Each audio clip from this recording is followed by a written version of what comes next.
Friends, MR Alerts ಇನ್ Kannada YouTube ಚಾನಲ್ಗೆ ತಮಗೆಲ್ಲರಿಗೂ ಪ್ರೀತಿಯ ಸ್ವಾಗತ. ಇವತ್ತಿನ ಈ ವಿಡಿಯೋದಲ್ಲಿ ನಾನು ನಿಮಗೇನು ತಿಳಿಸ್ಕೊಡ್ತಾ ಇದ್ದೀನಿ ಅಂತಂದರೆ, ಇಲ್ಲಿ ನೋಡಿ, Indian overseas bank apprentice recruitment 2024 ಈ ಒಂದು ಹುದ್ದೆಗೆ ಅರ್ಜಿ ಸಲ್ಲಿಸುವ ಪ್ರಕ್ರಿಯೆ ಆರಂಭವಾಗಿದೆ. ಈ ಒಂದು ಹುದ್ದೆಯ ಸಂಪೂರ್ಣ ಮಾಹಿತಿ ಅಂದರೆ ಈ ಹುದ್ದೆಗೆ ಅರ್ಜಿನ ಸಲ್ಲಿಸುವುದು ಹೇಗೆ ಮತ್ತು ಅರ್ಜಿ ಸಲ್ಲಿಸಲು ಪ್ರಾರಂಭ ದಿನಾಂಕ ಯಾವುದು ಮತ್ತು ಅರ್ಜಿ ಸಲ್ಲಿಸಲು ಡಾಕ್ಯುಮೆಂಟ್ಸ್ ಏನೇನು ಬೇಕಾಗುತ್ತೆ, ಈ ಹುದ್ದೆಗೆ ನಿಮ್ಮ ಮೊಬೈಲ್ನಲ್ಲಿ ನೀವು ಅರ್ಜಿನ ಸಲ್ಲಿಸುವುದು ಹೇಗೆ, ಸಂಪೂರ್ಣ ಮಾಹಿತಿ ಈ ವಿಡಿಯೋದಲ್ಲಿ ಕೊಡ್ತಾ ಹೋಗ್ತೀನಿ. ಅದಕ್ಕಾಗಿ ಈ ವಿಡಿಯೋ ಕೊನೆವರೆಗೂ ನೋಡಿ. ಹಾಗೆ ನೀವಿನ್ನೂ ನಮ್ಮ ಚಾನಲ್ಗೆ ಸಬ್ಸ್ಕ್ರೈಬ್ ಮಾಡ್ಕೊಂಡಿಲ್ಲ ಅಂದರೆ ಸಬ್ಸ್ಕ್ರೈಬ್ ಮಾಡ್ಕೊಳ್ಳಿ, ಪಕ್ಕದಲ್ಲಿರೋ ಬೆಲ್ ಐಕಾನ್ ಒತ್ತಿ. ಮುಂದೆ ನಾವು ಯಾವುದೇ ವಿಡಿಯೋ ಬಿಟ್ಟರು ನಿಮಗೆ ಥಟ್ ಅಂತ ನೋಟಿಫಿಕೇಶನ್ ಬರುತ್ತೆ. ಹಾಗೆ ಈ ಒಂದು ವಿಡಿಯೋ ನಿಮ್ಮ ಫ್ರೆಂಡ್ಸ್ಗಳಿಗೆ ಅಂದರೆ ಯಾರ್ಯಾರು ಡಿಗ್ರಿ ಮುಗಿಸಿದಾರೋ ಅಂಥವ್ರಿಗೆ ಈ ವಿಡಿಯೋ ಶೇರ್ ಮಾಡಿ, ಅವರಿಗೆ ತುಂಬ ಸಹಾಯವಾಗುತ್ತೆ. ಇಲ್ಲಿ ನಿಮಗೆ ಈ ಹುದ್ದೆಯ ಕೆಲವೊಂದಿಷ್ಟು ಮಾಹಿತಿ ಬಗ್ಗೆ ವಿಡಿಯೋ ಮಾಡ್ತಾಯಿದ್ದೀನಿ. ಅದಕ್ಕಾಗಿ ವಿಡಿಯೋ ಕೊನೆವರೆಗೂ ನೋಡಿ. ವಿಡಿಯೋ ಇಷ್ಟ ಆದರೆ ಲೈಕ್ ಮಾಡಿ ಮತ್ತು ಶೇರ್ ಮಾಡಿ. ಹಾಗೆ ಈ ಒಂದು ವಿಡಿಯೋದಲ್ಲಿ ನಿಮಗೇನಾದರೂ ಡೌಟ್ ಇದ್ದರೆ ಈ ವಿಡಿಯೋ ಕೆಳಗಡೆ ಕೊಟ್ಟಿರ್ತಕ್ಕಂಥ ಲಿಂಕ್, ಇನ್ಸ್ಟಾಗ್ರಾಮ್ ಲಿಂಕ್ ಇರುತ್ತೆ, ಅದರ ಮೇಲೆ ಕ್ಲಿಕ್ ಮಾಡಿ ನೀವು ಏನಾದರೂ ಮಾಹಿತಿ ಬೇಕಾದರೆ ಪಡ್ಕೋಬೋದು. ಇಲ್ಲಿ ನೋಡ್ಬೋದು, ಅಪ್ರೆಂಟಿಸ್ ಹುದ್ದೆಗಳ ಹೊಸ ನೇಮಕಾತಿ ಅಂತ ಕೊಟ್ಟಿದ್ದಾರೆ. ಇಲ್ಲಿ ನಿಮಗೆ ಈ ಒಂದು ಹುದ್ದೆಯ ಮಾಹಿತಿಯನ್ನು ಹೇಳ್ಕೊಡ್ತಾ ಹೋಗ್ತೀನಿ. ಅದಕ್ಕಾಗಿ ವಿಡಿಯೋ ಕೊನೆವರೆಗೂ ನೋಡಿ. ಇಲ್ಲಿ ನೋಡ್ಬೋದು, ಈ ಒಂದು ಹುದ್ದೆಗೆ ಅರ್ಹ ಮತ್ತು ಆಸಕ್ತ ಅಭ್ಯರ್ಥಿಗಳು Indian overseas bank apprentice recruitment 2024ಕ್ಕೆ ಅರ್ಜಿಯನ್ನು ಸಲ್ಲಿಸಲು ಅಧಿಕೃತ ವೆಬ್ಸೈಟ್ www.iob.in ಸೆಪ್ಟೆಂಬರ್ 10 ಒಳಗಾಗಿ ಈ ಹುದ್ದೆಗೆ ನೀವು ಅರ್ಜಿಯನ್ನು ಸಲ್ಲಿಸಬಹುದು. ಇಲ್ಲಿ ನೀವು ನೋಡ್ಬೋದು, short way of Indian overseas bank ಅಂದರೆ ಈ ಒಂದು ಹುದ್ದೆಗಳನ್ನು ಕರೆದಿರ್ತಕ್ಕಂಥ ಬ್ಯಾಂಕ್ ಅಂದರೆ ಸಂಸ್ಥೆ ಹೆಸರು ಇಂಡಿಯನ್ ಓವರ್ಸೀಸ್ ಬ್ಯಾಂಕ್ನಿಂದ ಇಲ್ಲಿ ಒಟ್ಟು 550 ಅಪ್ರೆಂಟಿಸ್ ಹುದ್ದೆಗಳನ್ನು ಆನ್ಲೈನ್ ಮೂಲಕ ಅರ್ಜಿನ ಕರೆಯಲಾಗಿದೆ. ಈ ಒಂದು ಹುದ್ದೆಗೆ ಅರ್ಜಿ ನೋಡಿ, ಜಾಬ್ ಲೊಕೇಶನ್ ಬಂದುಬಿಟ್ಟು ಆಲ್ ಓವರ್ ಇಂಡಿಯಾದಲ್ಲಿರುತ್ತೆ. ನೀವು ಕರ್ನಾಟಕದಲ್ಲಿ ಕೂಡ ಅರ್ಜಿಯನ್ನು ಸಲ್ಲಿಸಿ ಡ್ಯೂಟಿಯನ್ನು ಮಾಡ್ಕೋಬೋದು. ಈ ಒಂದು ಹುದ್ದೆಯ ನೇಮಕಾತಿಯ ಪ್ರಮುಖ ದಿನಾಂಕಗಳನ್ನು ಹೇಳ್ಕೊಡ್ತಾ ಹೋಗ್ತೀನಿ ನೋಡಿ.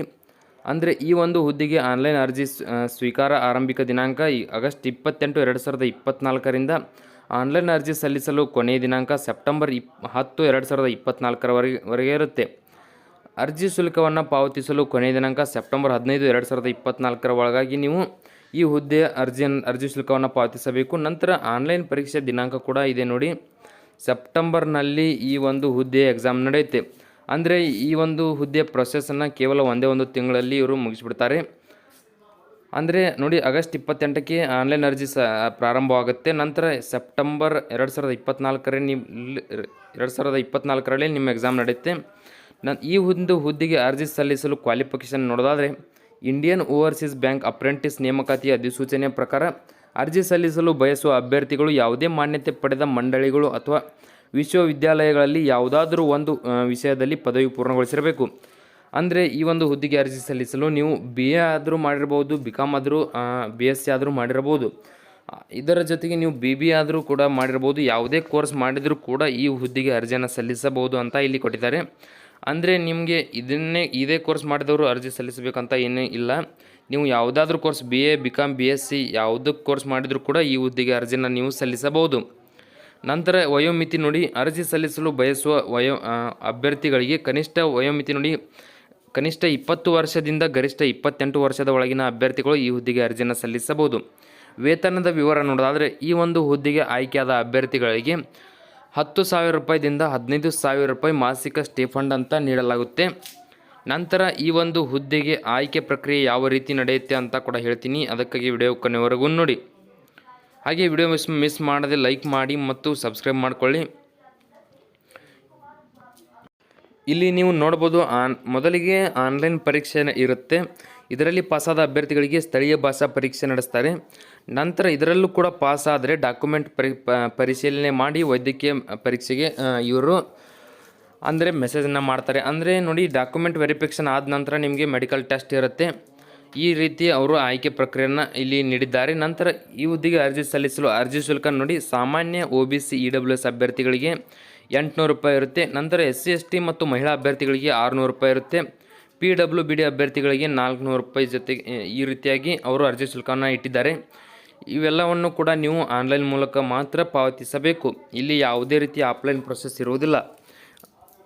ನೀವು ಅರ್ಜಿ ಶುಲ್ಕವನ್ನು ಆನ್ಲೈನ್ ಮೂಲಕ ಪಾವತಿಸಬೇಕು. ನಂತರ ಈ ಒಂದು ಹುದ್ದೆಗೆ ನಿಮ್ಮ ಮೊಬೈಲ್ನಲ್ಲಿ ಅರ್ಜಿನ ಸಲ್ಲಿಸುವುದು ಹೇಗೆ ಅಂತ ಹೇಳ್ತೀನಿ ನೋಡಿ. How to apply for Indian overseas bank apprentice recruitment 2024 ಅಂತ ಇದೆ. ಇಲ್ಲಿ ಮೊದಲಿಗೆ ಏನಿಲ್ಲ, ಅರ್ಜಿ ಸಲ್ಲಿಸುವ ಪ್ರಕ್ರಿಯೆ ನೋಡಿ. ಮೊದಲಿಗೆ ಇಂಡಿಯನ್ ಓವರ್ಸೀಸ್ ಬ್ಯಾಂಕ್ನ ಅಧಿಕೃತ ವೆಬ್ಸೈಟ್ ಅಂದರೆ ಇಲ್ಲಿ BFSISSC.com ಅಂತ ಇದೆ. ಇದು ಬೇಡಪ್ಪ ಅಂದರೆ IOB.PHP ಅಂತ ನೀವು ನಿಮ್ಮ ಗೂಗಲ್ನಲ್ಲಿ ಸರ್ಚ್ ಮಾಡಿದ ನಂತರ ಅಲ್ಲಿ ನೇಮಕಾತಿ ಅಂತ ಕಾಣುತ್ತೆ, ಅದರ ಮೇಲೆ ಕ್ಲಿಕ್ ಮಾಡಿ. ನಂತರ ಮತ್ತೊಂದು ವೆಬ್ ಪೇಜ್ ತೆರೆದುಕೊಳ್ಳುತ್ತೆ. ಅಲ್ಲಿ Indian overseas bank apprentice program FY 2024-25 ಅಂತ ಕಾಣುತ್ತೆ, ಅದರ ಮೇಲೆ ಕ್ಲಿಕ್ ಮಾಡಿ. ಈ ಲಿಂಕ್ ನಿಮಗೆ ಸರ್ಚ್ ಮಾಡಲು ಬರಲಿಲ್ಲಪ್ಪ ಅಂತಂದರೆ ನನ್ನ ಈ ವಿಡಿಯೋ ಕೆಳಗಡೆ ಡಿಸ್ಕ್ರಿಪ್ಷನ್ನಲ್ಲಿ ಇರುತ್ತೆ, ಅದರ ಮೇಲೆ ಕ್ಲಿಕ್ ಮಾಡ್ಕೊಳ್ಳಿ. ಕ್ಲಿಕ್ ಮಾಡ್ಕೊಂಡು ನೇಮಕಾತಿ ಅಂತ ಇರುತ್ತೆ, ಅದರ ಮೇಲೆ ಕ್ಲಿಕ್ ಮಾಡಿ. ನಂತರ ಅಲ್ಲಿ ಮತ್ತೊಂದು ವೆಬ್ ಪೇಜ್ ತೆರೆದುಕೊಳ್ಳುತ್ತೆ. ಅಲ್ಲಿ Indian overseas bank apprenticeship program FY 2024-25 ಅಂತ ಕ್ಲಿಕ್ ಮಾಡಿ.